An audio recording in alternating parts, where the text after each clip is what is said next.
je n'ai aucun problème personnel. Yahi Boni, grand frère, je le respecte. Cher grand frère, Monsieur Yahi Boni, Ishola, très cher grand frère, je m'incline. Monsieur Yahi Boni, ancien président de la République, je le respecte. Tout le monde sait que les anciens présidents de la République sont sacrés. Et ce n'est pas à moi de violer cette tradition. En tant qu'ancien président de la République, je m'incline, je le respecte. Mais Yahi Boni, président des démocrates, pose un problème dans l'animation de la vie politique. Yahi Boni, en tant que président des démocrates, a pour vocation constitutionnelle de conquérir et d'exercer le pouvoir d'État. Moi, politique, j'ai pour stratégie politique de conserver le pouvoir. Donc, il s'agit d'animation de la vie politique et non de manque de respect. Parfois, M. Yahi Boni anime la vie politique dans le désordre. Parfois, il ne dit pas la vérité. Et moi, j'ai l'obligation politique de déconstruire le mensonge, de mettre la vérité à sa place. Donc, chacun, dans une stratégie d'animation de la vie politique, chacun veut tirer le drap à ses côtés. Ça, il ne s'agit pas de manque de respect.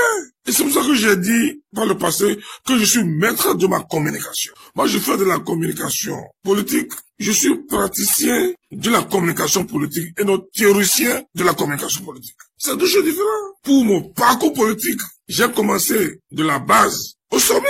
Je ne peux pas revenir sur ça. Donc, en tant que praticien de la communication politique, je ne peux pas faire de la propagande inintelligente à l'adversaire. Je sais de quoi je parle. Je suis maître de ma parole. Et j'assume. Je ne veux pas revenir sur la raison de notre échec. La raison de notre échec, c'est ailleurs. Et c'est ce que je vois revenir. Et c'est pourquoi j'ai commencé par anticiper. Il y a des infiltrations politiques au niveau de la mouvance présidentielle. Ça aussi, je ne veux pas revenir là-dessus. Donc, au lieu de me juger sur la base des préjugés, monsieur le journaliste, au moins vous avez décidé de m'écouter, d'avoir ma version. Après ça, des juges de Facebook et de WhatsApp. Je vous remercie pour votre sens d'équilibre et d'objectivité.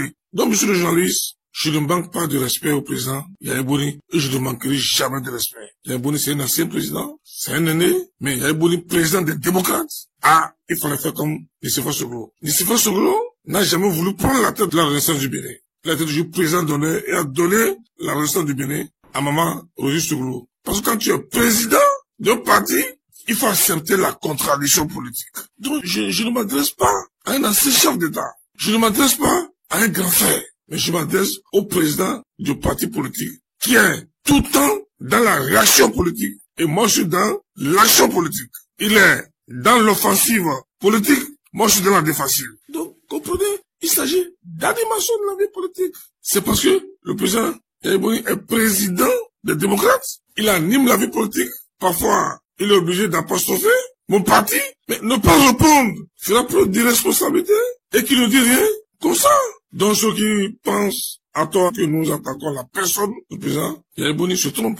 C'est pas notre intention. Alors, monsieur le ministre conseiller, vous avez fait une introduction très édifiante, mais cela ne nous empêche pas de vous demander pourquoi ne vous lassez-vous pas d'attaquer tout le temps l'ancien président de la République, Boni Yahi, dans vos sorties médiatiques. Que vous a-t-il fait concrètement? Honnêtement, je dis honnêtement, et très sérieusement, je vous le jure, je vous parle la main sur le cœur. En tant que croyant, que je n'ai aucun problème personnel. Je dis aucun problème personnel ou privé avec l'ancien chef d'État, Yahi Boni, que je respecte. Je n'ai aucun antécédent conflictuel avec lui. Entre les individus Rachid Barnabassi et Boni Yahi, il n'y a pas de précédent fâcheux. Vous l'avez dit tout à l'heure, je l'ai soutenu pendant les 2 mandats avec foi et sincérité. J'ai combattu ceux qui voulaient lui mettre les bâtons dans les roues durant sa décennie de règne. Je l'ai fait d'abord pour l'amour profond que j'ai pour ma patrie, le Bénin, et pour mon attachement fusionnel à la ville de Parakou, la ville qui fait chavirer mon cœur, qui m'a tout donné et pour laquelle je donnerai tout. J'ai soutenu et accompagné Boni Yahi pendant ces 10 ans de pouvoir dans la vérité avec un esprit républicain et pour l'intérêt supérieur de notre peuple. La belle preuve, j'ai dû bousiller le G13 pour permettre à Yahi Boni d'avoir le second mandat. Oh, moi, j'ai neutralisé politiquement le G13. Ceux qui parlent de là, ils étaient où? Si le G13 était politiquement actif, je vous le jure, Yahi Boni aura du mal à avoir un second mandat. J'ai anticipé et j'ai neutralisé le G13 pour permettre à Yahi Boni d'avoir un second mandat. Ceux qui opposent l'homme politique Rachid Barnabassi à l'homme politique Boni Yahi, président du parti Les Démocrates, je dis bien président du parti Les Démocrates, parti politique dont les responsables affichent une fierté entière d'incarner une opposition dite radicale, eh bien, ce qui nous oppose, c'est que le premier, dont moi, ne veut pas laisser le second, donc Boniaï, mettre en œuvre son plan de mise en mal de la cohésion nationale et du déchirement du tissu social. Ça, je ne me laisserai pas faire. Je vais user de toute mon intelligence politique, de toute ma force morale et politique, de toute mon énergie et de tous les moyens démocratiques à ma portée pour empêcher Boniaï de semer des troubles, de troubler l'ordre républicain, de défier l'autorité et l'ordre établi. Ce qui m'oppose, cher ami journaliste, à lui, c'est sa volonté de mettre la République à mal. C'est le péril qui fait courir à notre nation. C'est la menace qu'il représente pour notre vivre ensemble par la manipulation et son influence acquise de ces années de pouvoir. Vous savez, je suis au courant de tout ce que le président des démocrates fait et de tout ce qu'il envisage de faire en 2026. Inch'Allah, il n'y parviendra pas parce que le Bénin a une âme. Son seul programme politique pour 2026 s'intitule Le Grand Désordre. Son projet de société a pour nom la violence. Et nous allons tout faire pour qu'il abandonne et pour qu'il retrouve la sagesse digne de ce nom. Vous savez, depuis 1960, aucun ancien président de la République vivant pendant le mandat de son successeur n'a autant perturbé et nuit au régime de son successeur comme le président des démocrates le fait à Patrice Talon depuis 2016. Il a traîné le statut d'ancien chef d'État dans la gadoue. Il a désacralisé la fonction présidentielle.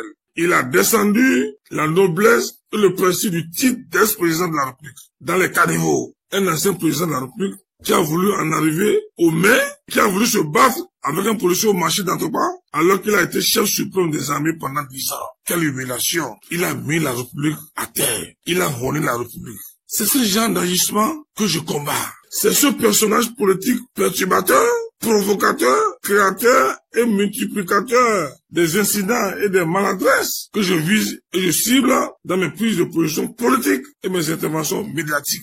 Et non l'ancien chef d'État Yahya Boni, et non l'aîné que je respecte Yahya Boni, mais l'homme politique, le président des démocrates, parti de violence. Que Boniaï, cher aîné, cher grand frère que je respecte, sache qu'en 2019, lors des législatives, il nous a surpris avec les troubles et violences dont il était l'instigateur. Ne pas le dire, c'est renier l'histoire. Pendant la présidentielle de 2021, c'est encore lui qui nous a surpris en poignardant le peuple béninois dans le dos par la manipulation politique ayant conduit à des violences préélectorales. Ne soyez pas amnésiques. Ça s'est passé. Beaucoup sont en prison aujourd'hui. C'est à cause de M. Boniaï. Pourquoi ne pas le dire? En 2026, il ne nous surprendra point. Il ne va pas réussir à nous surprendre. Ce sera à son tour d'être surpris s'il n'abandonne pas ses projets machiavéliques. Vous savez, l'adage populaire dit, on ne piétine pas 2 fois les testicules d'un aveugle. La prochaine fois, l'aveugle intelligent ramasse ses testicules. Lorsque le président des démocrates, Boniaï, parle de code électoral chrysogène, c'est qu'il a déjà réuni les ingrédients pour la crise et les troubles. Ça, c'est l'expérimenté politique qui vous parle. Moi, j'ai vécu 2016. J'ai vécu les élections de 2021. J'ai vécu les élections de 2019. La sagesse populaire nous enseigne que si un aveugle menace de vous lapider, c'est qu'il a déjà la pierre ou le caillou dans sa main. Si le président des démocrates et ses sous-fifres parlent constamment du code électoral conflictogène, c'est qu'ils ont déjà apprêté ce avec quoi ils veulent déclencher les troubles et les violences encastrées dans leur patrimoine génétique. Nous n'allons pas les laisser faire. Nous allons les dissuader. Donc, chers amis journalistes, voilà les motivations de ma campagne médiatique de dissuasion du président des démocrates Boniaï, qui n'est pas du Yahi bashing, comme vous l'avez dit dans votre introduction, quand je ne le dénigre pas. Je le respecte.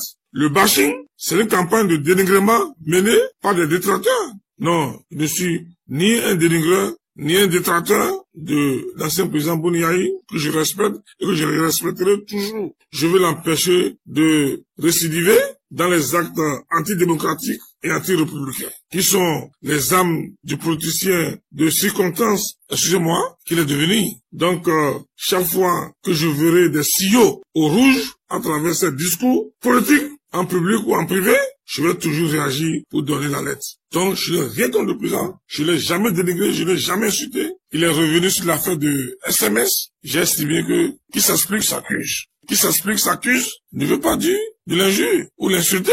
Qui s'explique s'accuse. Et j'ai fait du développement. Donc, je pense en toute humilité, je ne peux jamais manquer de respect au président Yaya Boni, qui a été notre président et qui est un grand frère que je respecte et que je respecterai toujours. Et on ne peut pas m'empêcher d'animer la vie politique.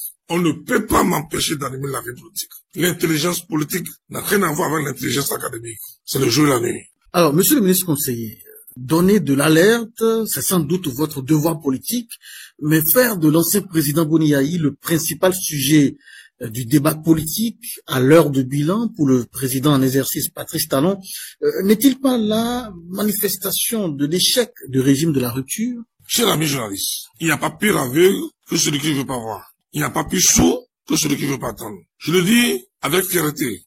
Aucun régime depuis 1960 n'a égalé le régime du président Patrice Talon en termes de bilan. Aucun. Et je parlerai chiffres à l'appui. Mais en termes de réalisation, le bilan du président Talon dépasse de très loin les bilans cumulés de tous les présidents qui se sont succédés à la tête de notre pays depuis 1960. J'ai bien dit depuis 1960.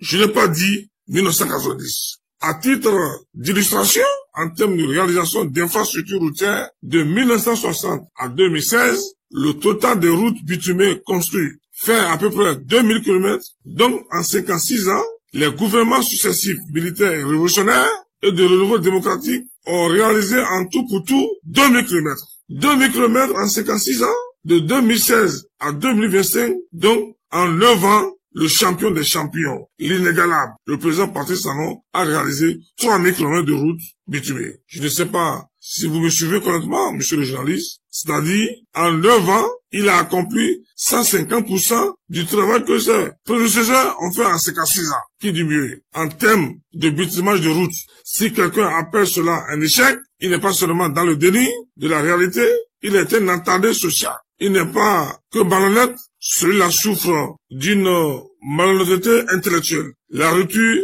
est un franc succès, une réussite totale.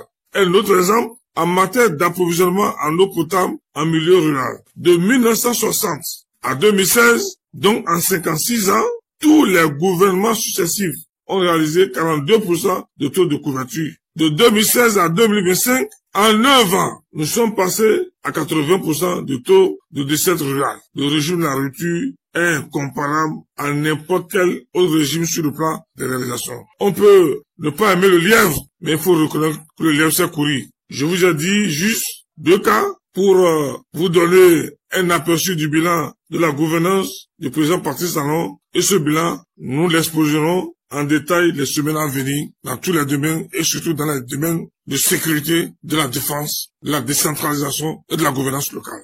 Vous m'avez sollicité pour savoir ce qui fonde mes prises de position politique contre le président du Parti des démocrates. Je crois vous l'avoir répondu avec la plus grande sincérité. Je n'ai rien contre le président Yaya Boni, mais chaque fois qu'il intoxique, nous avons l'obligation politique de désintoxiquer. Chaque fois qu'il anime la vie politique dans le déni, nous sommes obligés d'apporter notre part de vérité. Ça, ce n'est pas attaquer la personne du président Yaya Boni ou bien le manquer de respect. Il s'agit simplement de l'animation de la vie politique, dans le sens de l'intérêt supérieur de la nation. Merci, monsieur le ministre conseiller Rachidi Ouaddamassi. C'est à moi de vous remercier.